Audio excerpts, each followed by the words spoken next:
Dando continuidade ao estudo das lentes esféricas, agora nós vamos definir os principais elementos que compõem uma lente esférica. Bem, então os elementos da lente esférica. Toda lente esférica é formada, lógico, a partir de uma esfera.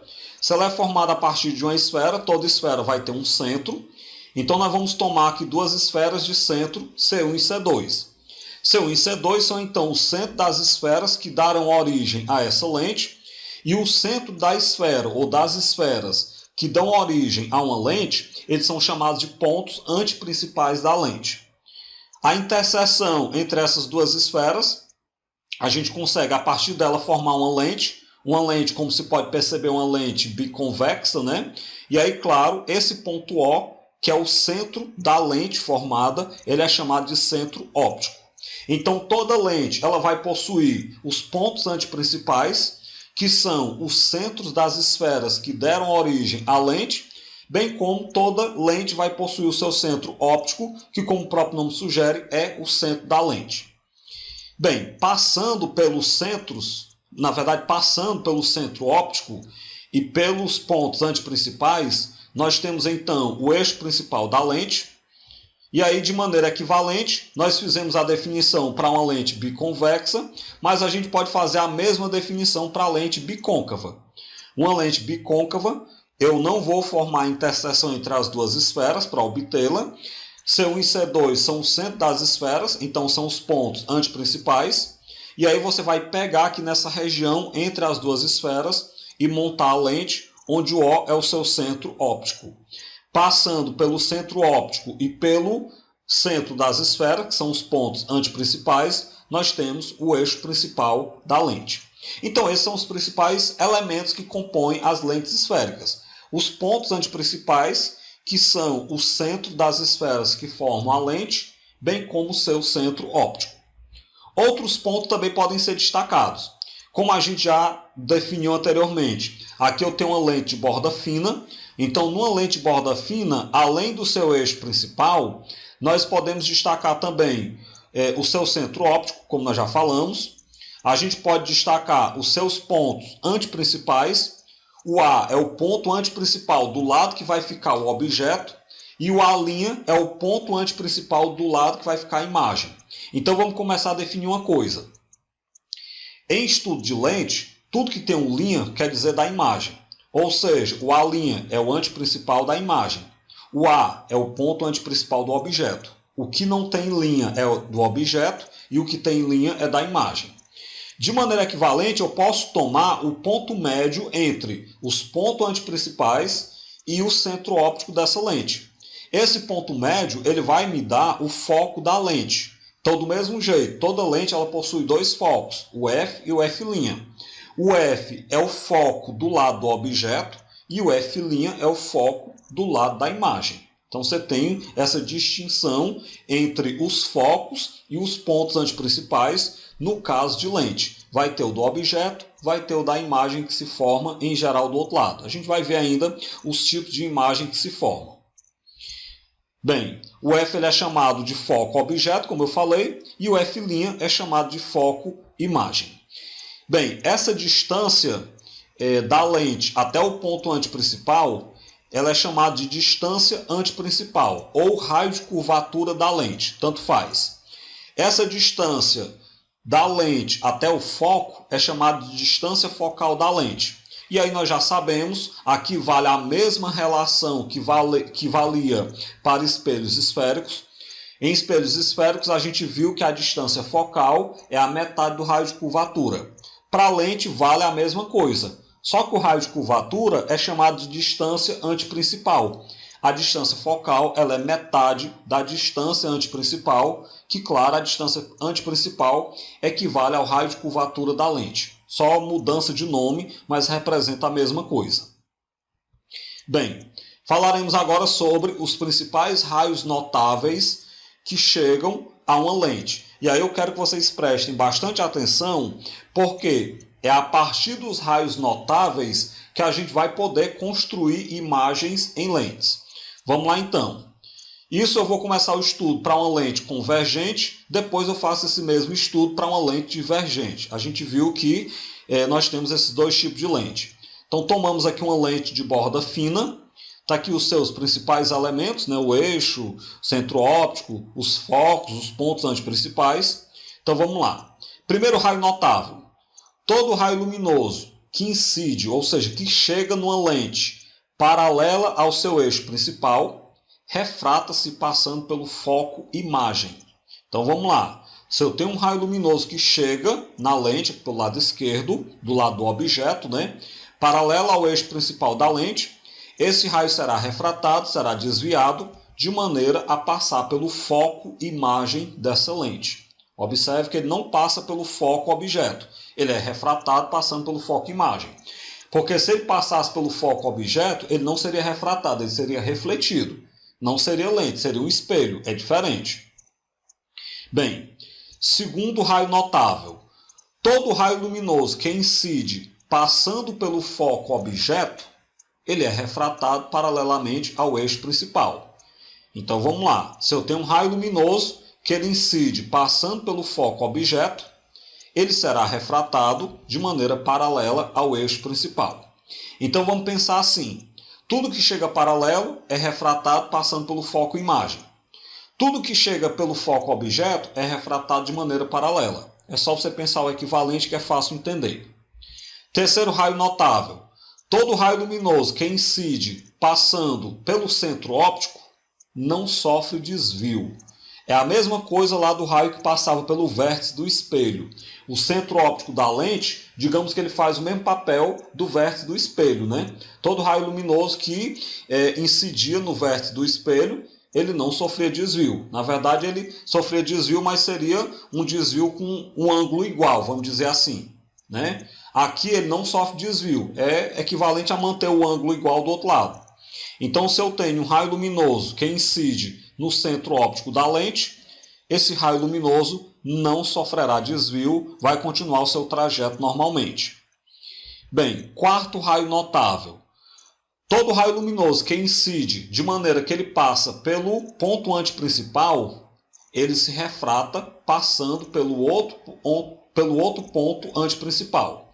Ou seja, se eu tenho um raio luminoso que ele incide passando pelo ponto antiprincipal de uma lente, o ponto antiprincipal objeto, ele será refratado e vai passar pelo ponto antiprincipal da imagem.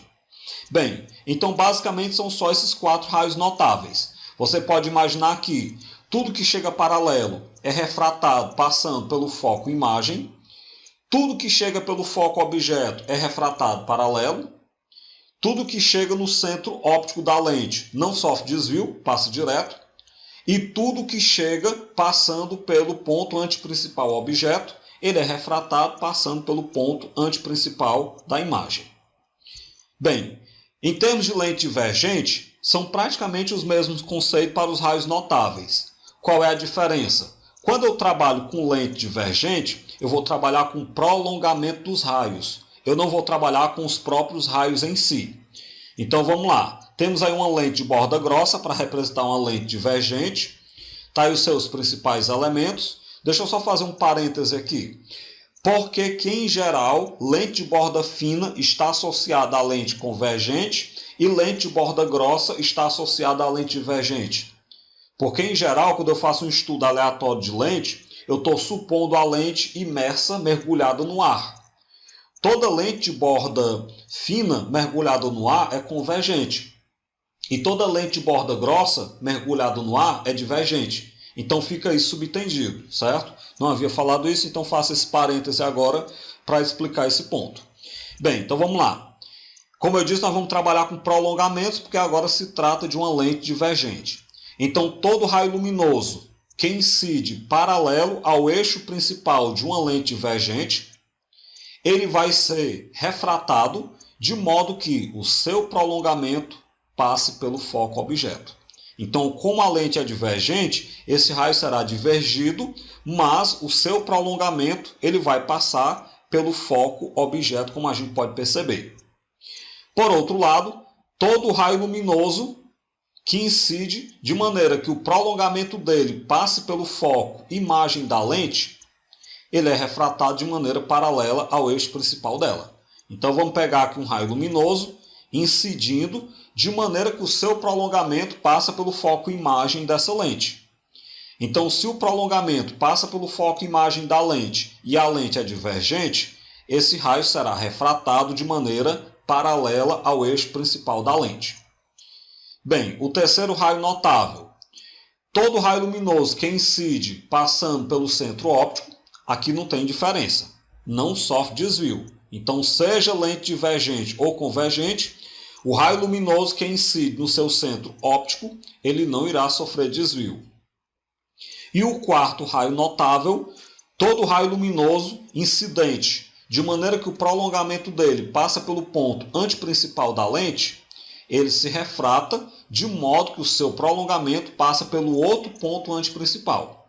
Então vamos imaginar aqui, um raio luminoso, esse azul, incidindo na lente, de maneira que o prolongamento dele passa pelo ponto antiprincipal imagem. Esse raio ele vai ser refratado de maneira que o seu prolongamento também vai passar pelo outro ponto antiprincipal, que é o ponto antiprincipal do objeto. Bem, com esses raios notáveis, memorize que facilita muito a nossa vida, é a partir deles que a gente vai construir imagens numa lente daqui a pouco. Vamos continuar então. Então, numa lente convergente, o que você vai ter? Os raios que chegam paralelos, eles são convergidos no foco dessa lente, já que se trata de uma lente convergente. Por isso, então, que os raios solares, quando passam por uma lente convergente, eles convergem para um ponto, porque os raios solares chegam até a Terra de maneira paralela. Bem, já numa lente divergente, os raios que chegam paralelos, eles são divergidos, de tal modo que o seu prolongamento passa pelo foco objeto da lente. Continuemos então. Trago aí um exemplo para nós treinarmos sobre esse assunto. Uma lanterna é construída com um espelho esférico, que é o espelho E, e uma lente convergente, que é a lente L.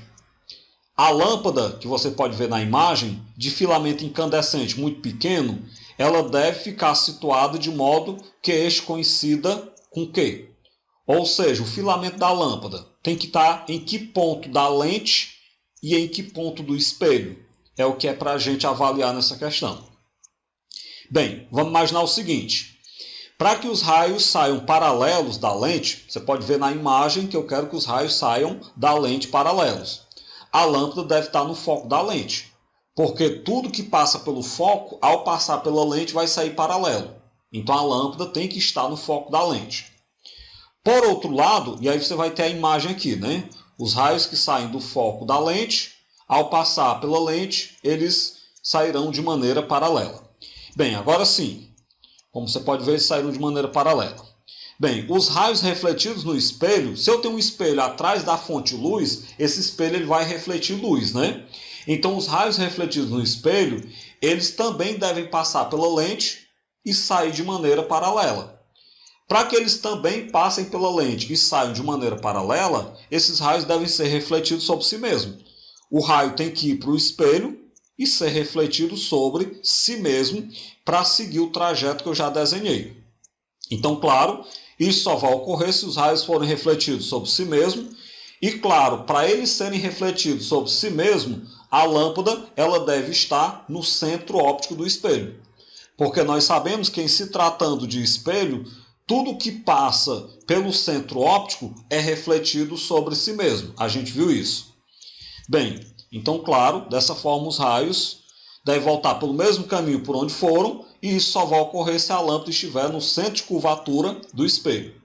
Desse modo, então, a gente vai ter que construir essa lanterna, colocando a lâmpada no centro de curvatura do espelho e no foco da lente, no foco objeto da lente. De forma, então, que a resposta correta é o item B. Próximo exemplo da César Granhill. Para determinar experimentalmente a distância focal de uma lente convergente, você dispõe de um suporte, que é um banco óptico, dispõe da lente, de um espelho plano e de uma fonte pontual. Na montagem esquematizada, onde são também indicadas as distâncias entre os vários elementos, você observa que a imagem da fonte se forma ao lado desta. Você tem uma fonte aqui embaixo e logo um pouquinho acima e do lado dela se forma a imagem dessa fonte. Bem, isso sobre o anteparo que contém a fonte, que é formada a imagem dessa fonte. A pergunta é, qual é a distância focal da lente? Bem, vamos imaginar o seguinte, você tem a lente aí entre a fonte e o espelho plano, a distância da fonte para a lente é de 15 centímetros e a distância da lente para o espelho plano é de 60 centímetros. Vamos pensar então. Para que a imagem da fonte se forme ao lado dela, os raios refletidos por ela, eles devem passar pela lente, ser refletidos no espelho plano e retornar pelo mesmo caminho por onde foram. Ou seja, se eu quero que a imagem da lâmpada se forme ao lado dela própria, essa lâmpada vai emitir uns raios luminosos, esses raios vão passar pela lente, vão ser refletidos no espelho e vão fazer o caminho inverso. Se refletirão sobre si próprio e voltarão para o mesmo lugar. Bem, para isso, os raios devem chegar ao espelho de maneira paralela, porque só chegando de maneira paralela no espelho é que eles podem ser refletidos sobre si próprio. Então você tem aqui o trajeto que os raios devem fazer até o caminho entre a lente e o espelho. Bem, mas isso acontece o seguinte, se os raios devem, ao passar pela lente, saírem de maneira paralela, para que eles sejam refratados de maneira paralela, a fonte ela deve estar no foco da lente. Porque nós sabemos que tudo que sai passando pelo foco objeto da lente, ao passar pela lente vai sair paralelo. Então você teria essa situação esquematizada aqui que eu acabei de falar. Bem, se nós temos que a lâmpada está no foco da lente, como a distância da lâmpada até a lente é de 15 centímetros, isso quer dizer que o foco da lente também será 15 centímetros. Desse modo, então, a resposta correta é o item A. Com isso, então, a gente finaliza o estudo aqui dos principais raios notáveis em lentes esféricas.